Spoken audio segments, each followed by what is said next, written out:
வராகினி சேனலை பார்க்குற அனைவருக்கும் வணக்கம். இது வந்து பச்சரிசி. நீங்கள் வெள்ளை ரவை தோசை கேள்விப்பட்டிருப்பீங்க.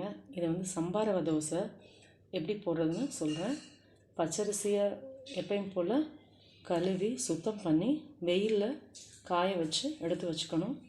அதை நான் உங்களுக்கு காய வச்சு எடுத்து பச்சரிசியை காமிக்கிறேன்.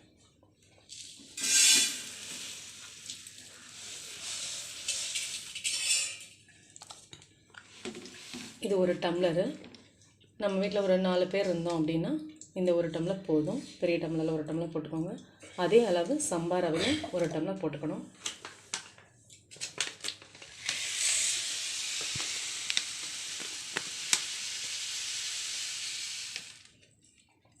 இது எவ்வளோ போடுறோமோ அதே அளவு சம்பா ரவை, அரிசி எவ்வளோ போடுறோமோ அதே அளவு.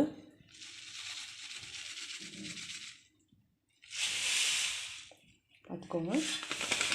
இதை வந்து நல்லா மிக்சியில் அடிச்சுக்கணும். வெள்ளை ரவை பதத்துக்கு நம்ம ரெண்டையுமே அடிச்சுக்கணும். அடிச்சுட்டு வந்து காட்டுறேன். இது வந்து நான் பச்சரிசியை நல்லா அரைச்சிட்டேன். வெள்ளை ரவை பதத்துக்கு நம்ம அரைச்சி வச்சுக்கணும். அதே மாதிரி இங்கே சம்பா ரவையும் நான் வெள்ளை ரவை பதத்துக்கு அரைச்சி வச்சுருக்கேன். இதில் இப்போ வந்து ரெண்டையும் மிக்ஸ் பண்ணி இதில் என்னென்ன போடணுங்கிறத நான் காமிக்கிறேன். கொஞ்சம் பெருங்காயம், 2 டேபிள் ஸ்பூன் சீரகம், 2 டேபிள் ஸ்பூன் மிளகு. இது வந்து என்னன்னு கேட்டிங்கன்னா க்ரீனாக இருக்குது என்னது அப்படின்னு நினைப்பீங்க. இது வேற ஒன்றும் இல்லை, கருகாப்பில் பொடி, தேவையான அளவு உப்பு, இவ்வளோ தான். சீரகம், மிளகு, உப்பு, பெருங்காயம் இதெல்லாம் காமிச்சேன் இல்லையா, அதை நல்லா நான் அரைச்சிக்கிட்டேன். இந்த அரைச்சதோடு சேர்ந்து நல்லா அரைச்சிட்டேன். நான் இதை அரைச்சதோடு சேர்ந்து நான் அரிசி மாவும் சம்பா ரவையும் அரைச்சேன் இல்லையா, அதை ரெண்டும் மிக்ஸ் பண்ண போகிறேன்.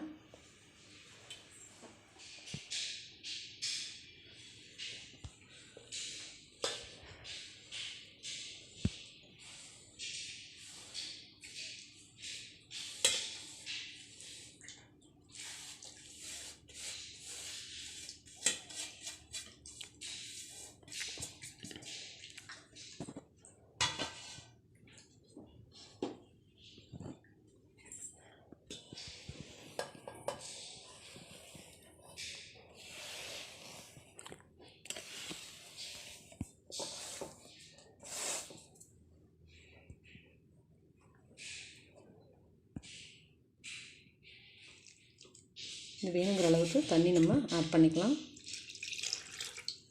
நம்ம வெள்ளை ரவை தோசைக்கு எப்படி ஆட் பண்ணுவோமோ அதே மாதிரி தான். இது 10லேருந்து 20 நிமிஷம் இது ஊறணும். இப்போ நான் அரைச்சதெல்லாம் அதில் போட்டு தண்ணியும் விட்டுட்டேன். இது பார்த்தீங்க அப்படின்னா வெள்ளை ரவை தோசை ஊற்றுவோம் இல்லையா, அதே சேம் தான். நல்லா கொஞ்சம் தண்ணியாகவே நீங்கள் பண்ணலாம். ஏன் அப்படின்னா இது வந்து அரிசி போட்டிருக்கனால, பச்சரிசி தான் போட்டிருக்கேன். அதனால் பச்சரிசி போட்டிருக்கனால நீங்கள் தண்ணியை தைரியமாக ஊற்றலாம், ஒன்றும் ப்ராப்ளம் இல்லை. ஒரு 20 நிமிஷம் கழித்து இதை எப்படி தோசை வாக்காதுங்கிறத சொல்கிறேன். தோசையை தாளிக்கிறதுக்கு கொஞ்சம் கடுகும் அதோட கொஞ்சம் உளுத்தம் பருப்பும் எடுத்திருக்கேன், போதுமான அளவு. இப்போ இதை தாளித்து தோசையில்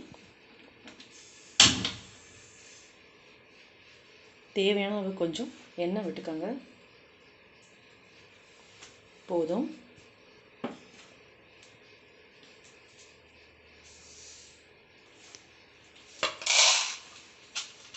இது எப்பயும் போல தான். கடுகு நல்லா பொரிச்சதும் நம்ம உளுத்தம் போட்டுக்கலாம்.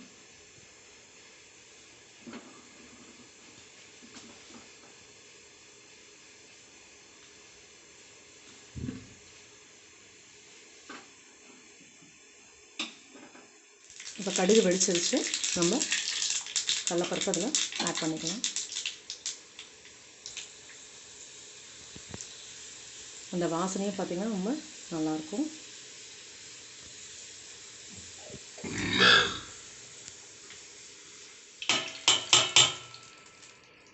இதை தாளிச்சதில் நான் ஆட் பண்ணிட்டேன்.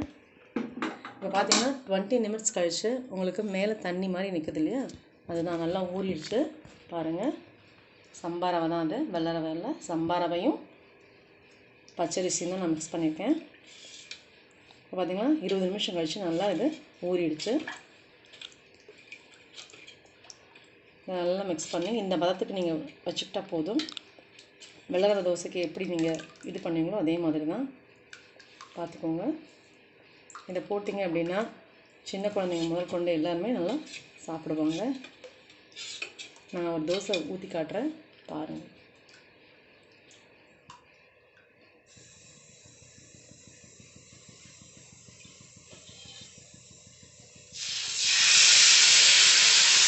நல்லா லேசாகவே வரும், பயப்பட வேண்டிய அவசியமே இல்லை. நல்லாவே லேசாக வரும் பாருங்கள்.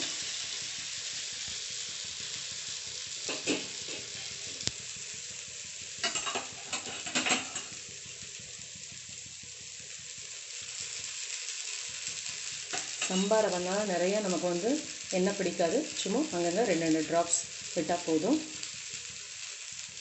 இப்போ பாருங்கள், இது வந்து வெந்துருச்சு. இதை நான் எப்பயும் நார்மலாக நம்ம எண்ணெய் தோசை ஊற்றுறோம் இல்லையா, அதே மாதிரி தான் இதை நல்லா எல்லா பக்கமும் எடுத்து விட்டுட்டு இதை அப்படியே திருப்பி போட்டோம்னா பார்த்திங்கன்னா முறுமுறுன்னு இருக்கும். இதே மாதிரி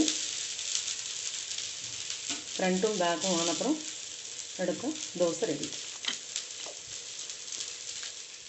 பேக் சைடு எடுக்கிறேன் நான்.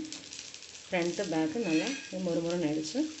இப்போ சாப்பிட்டீங்க அப்படின்னா ரொம்ப டேஸ்டியாகவும் ஹெல்த்தியாகவும் இருக்கும்.